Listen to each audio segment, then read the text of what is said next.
natin yung eisegesis, mangyayari po, wrong interpretation leads to wrong application. Turo po ngayon, exegesis application po tayo. Corinthians 5 verse 7. For we walk by faith, not by sight. Sinabi pong exegesis, interpretation of the original meaning of a text. Exegesis naman po, self-interpretation in a context. Sa atin naman po, sa JFTN po, ang turo po natin dyan ay yung exegesis, interpretation inside the scripture. So galing talaga mismo sa scripture, inside. Pagdating ng eisegesis naman, ang turo po ng JFTN, outside naman. Outside in a scripture. So ang mangyayari, out of context. Para makuha natin yung tamang interpretation ng walk by faith, not by sight, basahin po natin yung buong mula chapter 1 hanggang 10. Pag ang turo natin doon sa for we walk by faith, not by sight, ito po yun. Pag exegesis ang view natin dyan, o ang basa natin dyan, ayan po, it's all about heavenly things from mortal body to the heavenly or spiritual body. Ito po yung glorified body po natin. Pero pag binasa natin yan sa pamamagitan ng eisegesis, magiging mixture, material things and heavenly things. Magiging mixture po ang basa natin. Number 1, natural body is not permanent. Spiritual body only the permanent. Dito sa verse na to, sa verse 1, alam namin kapag nasira na ang toldang tinatahanan natin ngayon, ang ating katawang lupa, kami may tahanang sa langit na hindi kailanman masisira. Isang tahanang ginawa ng Diyos at hindi ng tao. So pinapaliwanag dito ni Apostol Paul sa mga Gentiles. Ang kausap kasi niya dito, Gentiles, Christian, may mga hindi pa ganong kalalalim na Kristiyano. No, kaya ito ang kanyang aral na patungkol sa kalangitan o sa paglipat natin sa katawang spiritual. Yan po yung usapan po diyan. Sa 1 Corinthians 5 chapter 1 hanggang chapter 10, yan yung usapan po dito. So yan yung tamang context po diyan. Kaya yung number 1 po natin, natural body is not permanent. So sinasabi dito ng verse 1 na ang katawang lupa natin ay hindi talaga permanento. Hindi talaga ito na habang buhay. May pagkasira nga, sabi dito,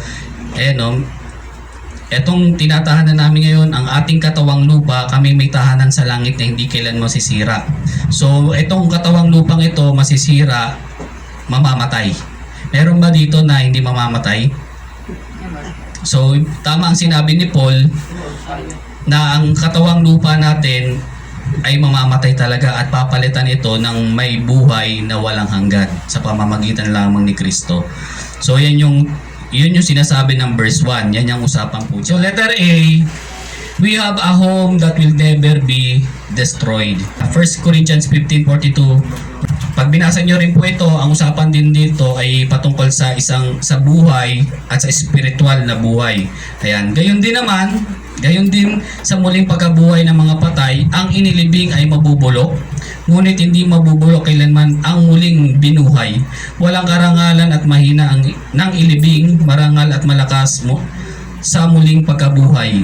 Inilibing na katawang pisikal, muling mabubuhay bilang katawang spiritual. So tingnan niyo po yung usapan din dito, mula sa pisikal na katawan, pag tayo ay namatay sa pisikal na katawan, mapapalitan ng katawang spiritual.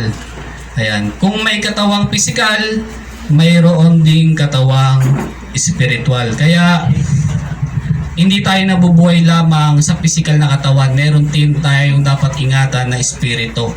No, yan yung dapat talaga nating pagpukusan. Kasi akala natin wala namang masamang mangarap, umunlad sa buhay, wala namang masama dyan, pero wag lang tayo doon magpo-focus. Kasi paano kung naabot na natin yung pinakapangarap natin sa buhay, hindi natin talaga naunawaan na meron pa talagang spiritual na buhay. Hindi natin napaghandaan. So napaka-importante ang tinuturo sa atin ng Diyos dito na focus tayo doon sa spiritual na bagay, no, kaysa doon sa mga pangsamantalang bagay lamang dito sa lupa. Ayan, letter B, in our natural body we will experience suffering and grieving. So dito natin mababasa yan sa verse 2. Sabi po dito ni Paul, dumaraing kami habang kami nasa toldang ito at labis na nananabik sa aming tahanang makalangit upang kung kami mabihisan na kami nito ay hindi kami matagpuang hubad. Habang nakatira pa kami sa toldang ito, kami naghihinagpis at dumaraing. Yan yung sinabi ni Paul, no? Kami naghihinagpis at dumaraing. Hindi dahil nais na naming iwaksi ang katawang panlupa, kundi dahil nais na naming mabihisan ang katawang panlangit. Sa gayon, ang buhay na may katapusan ay mapapalitan ng buhay na walang hanggan.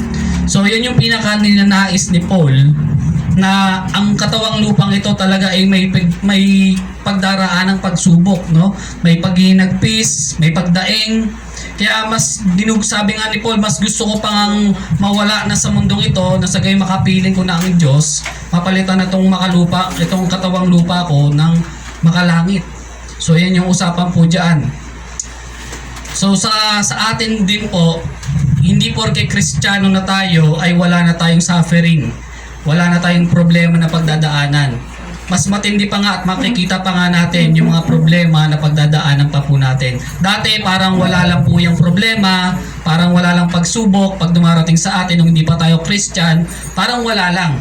Pero ngayong naging Christian tayo, parang mas nakikita pa natin, grabe naman pagsubok ito. Kung kailan naging Christian ako, mas tumitindi ang pagsubok. Kasi nga, ipinakita sa atin ng Panginoon yung spiritual na katotohanan na hindi porket Christian ay wala ng pagsubok. Pero ang katotohanan, may pagsubok man at problema, meron tayong Diyos.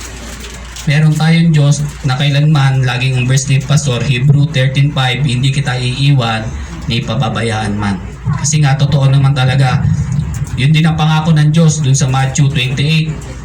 Hanggang sa huling hininga natin, kasama natin ang Panginoon. Hanggang sa magawa natin yung pinagagawa ng Diyos sa ating buhay, kasama natin ang Panginoon. So, letter C, the Holy Spirit indwelling in our spirit is in evidence of His promise. Sabi ni verse 5 ni Paul, ang Diyos mismo ang naghanda sa amin para sa ganitong pagbabago. At ibinigay niya sa amin ang Espiritu bilang katibayan na ito'y matutupad. Sino mang pinananahanan ng banal na Espiritu ay may muling pagkabuhay talaga.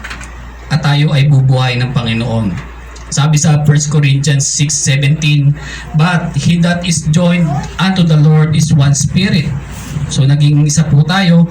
At 1 Corinthians 6:19, what know ye not that your body is the temple of God, of the Holy Ghost, which is in you, which ye have of God, and ye are not your own.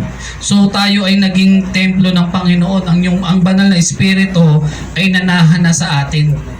Amen? So yan yung katibayan na tayo ay muling bubuhayin ng Panginoon sa huling araw. Romans 8 verse 11, sabi po dito, and if the Spirit of Him who raised Jesus from the dead is living in you, He who raised Christ from the dead will also give life to your mortal bodies because of His Spirit who lives in you. Ayan, on linaw. Kung paano ang Panginoong Yesus ay binuhay, muling nabuhay, ganon din sa atin, sa mga nananampalataya sa Kanya at merong Holy Spirit na nanahan sa Kanya. Tayo ay muling bubuhay ng Panginoon sa mga huling araw. Ayan. So number 2, walk by faith, not by sight. Yan na ay mababasa na po natin sa verse 7. Sabi po sa 6, simulan natin sa 6, kaya't laging malakas ang aming loob. Alam naming habang kami narito pa sa katawang lupa, hindi kami makakapasok sa tahanang inihanda ng Panginoon. Sapagkat namumuhay kami batay sa pananampalataya at hindi sa mga bagay na nakikita. Malakas ang aming loob at mas gusto pa nga naming iwan ang katawang ito na aming tinatahanan ngayon upang manirahan sa piling ng Panginoon. Sabi nga dito, walk by faith, not by sight. No, pag sinabing walk sa Greek word peripateo, conduct of life or lifestyle. Pag sinabi namang faith, pistis, no, sa Greek word, gift from God and never something that can be produced by people. Hindi to galing kanino man, hindi galing sa iyo, kundi galing sa Panginoon, regalo sa atin ng Panginoon. At yung sight dito, yung sabing ganon, walk by faith, not by sight, sa Greek word optasia, spiritual vision po ito, not spiritual visualization ng pagyaman. Kasi minsan ginagamit itong walk by faith, not by sight para sa pagyaman. Walang masama naman na umunlad sa buhay. Walang masama na nananampalataya tayo na umunlad sa buhay, yumaman, wala namang masama doon. Pero tandaan po natin, huwag natin gagamitin itong verse na ito kasi ma-out of context po tayo pag yan ang ginamit po nating verse sa pagyaman o sa pag-unlad sa buhay. Kasi ang pinag-uusapan dito, yung mortal body patungo sa spiritual body. Yan ang usapan dyan. Kaya pag ginamit mo yung walk by faith, not by sight, out of context ka na. Pag sinabi mo, ay, ako ay nananampalataya, nayayaman, uunlad ang buhay ko. Tapos ginagamit mo, ay, walk by faith, not by sight. Patay kang bata ka. Out of context ka na dyan. Marami namang mga verses no, patungkol sa pag-unlad sa buhay, paano ka uunlad. Hanap na lang ng verse. Huwag lang itong verse na ito kasi ma-out of context. Hebrews 11 verse 1, now faith is the substance of things hoped for, the evidence of things not seen. Yan yung ibig sabihin ng pananampalataya. Bagamat hindi natin nakikita, pero tayo ay nagtitiwala, umaasa sa mga bagay na hindi pa natin nakikita. Number 3, our goal while we are still living in our natural body is to be pleased with God with the help of the Holy Spirit. Yan, number 3. Kaya sabi po dito, kaya naman ang pinakananais namin ay maging kalugod-lugod sa Kanya, maging sa katawang lupa o maging nasa piling na Niya. Sapagkat lahat tayo ay haharap sa hukuman ni Kristo at tatanggap ng nararapat ayon sa ating mga gawang mabuti o masama nang tayo'y nabubuhay pa sa katawang ito.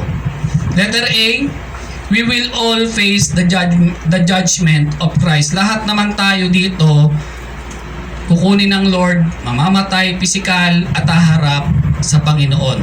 Lahat tayo sa ayaw sa gusto po natin. Dahil sinabi rin ng Hebrews 9:27, and as it is appointed unto men once to die, but after this, the judgment. So lahat tayo ay hukuman ng Diyos.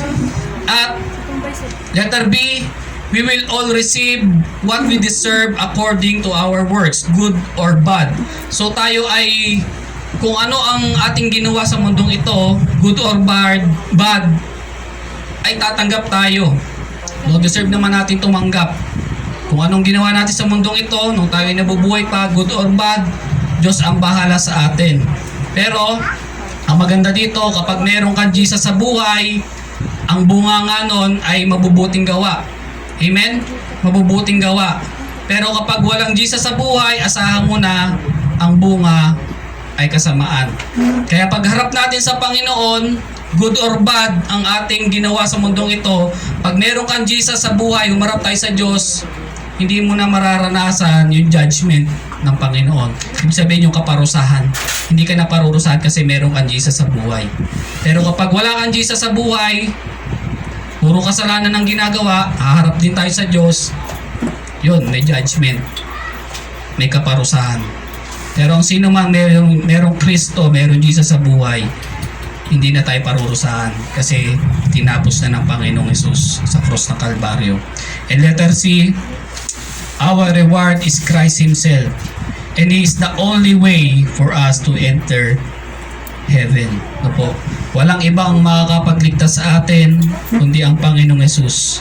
At ang pinakaregalo natin, ang pinaka-reward natin ay ang Panginoong Hesus. Wala nang iba. Yan po ang ating inaasahan pag tayo ay humarap na sa ating Panginoon. Amen. And last, dito na po magtatapos. Conclusion po natin. Ayan, medyo maliit lang. Ayan. Do not walk by the things that are seen only by faith in Christ, by the guidance of the Holy Spirit, so that we can arrive in the presence of God, the Father, and we will experience the glorified body.